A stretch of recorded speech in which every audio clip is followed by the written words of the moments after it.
ఢిల్లీ మద్యం కేసులో Rouse avenue CBI ప్రత్యేక న్యాయస్థానం ఆమ్ ఆద్మీ పార్టీ అగ్రనేతలు అరవింద్ కేజ్రీవాల్, మనీష్ సిసోడియా, తెలంగాణ జాగృతి అధ్యక్షురాలు కె కవితతో పాటు మరో 20 మందికి విముక్తి కలిగించినప్పటికీ ఈడీ మాత్రం ఈ కేసును వదిలేలేదు. కేసుపై సీబీఐ న్యాయస్థానం ఇచ్చిన తీర్పును సవాల్ చేస్తూ దర్యాప్తు సంస్థ ఈడీ మరోసారి ఢిల్లీ హైకోర్టును ఆశ్రయించింది. దర్యాప్తు సంస్థ అప్పీలును స్వీకరించిన హైకోర్టు సోమవారం విచారణ ప్రారంభించింది. ఈ కేసు దర్యాప్తు చేసిన సీబీఐ అధికారులపై శాఖాపరమైన విచారణ చేపట్టాలని, వారిపై తగిన చర్యలు తీసుకోవాలని ట్రయల్ కోర్టు న్యాయమూర్తి జితేంద్ర ప్రతాప్ సింగ్ జారీ చేయగా దానిపై స్టే ఇచ్చింది.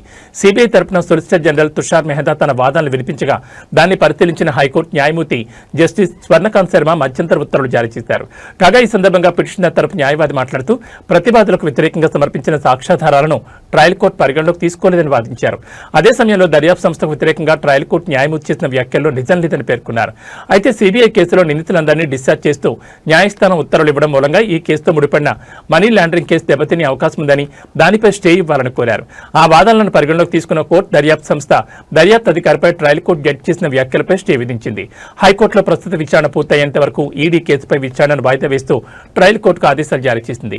కాగా తదుపరి విచారణను ఈ నెల 16వ తేదీకి వాయిదా వేసింది. కాగా ఈ కేసుపై దర్యాప్తు సంస్థ న్యాయవాది తుషార్ మెహతా హైకోర్టులో తన వాదనలు వినిపిస్తూ ఢిల్లీ మద్యం కేసు దేశ రాజధాని చరిత్రలో జరిగిన అతిపెద్ద కుంభకోణాల్లో ఒకటని వివరించారు.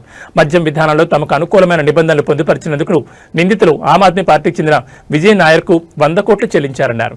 ఇందులో 44.50 కోట్లు హవాలా రూపంలో బదిలీ చేయగా వాటిని గోవా ఎన్నికల్లో పార్టీ ఫండ్ కింద చెల్లించారని సీబీఐ శాస్త్రీయ ఆధారాలతో తేల్చిందన్నారు.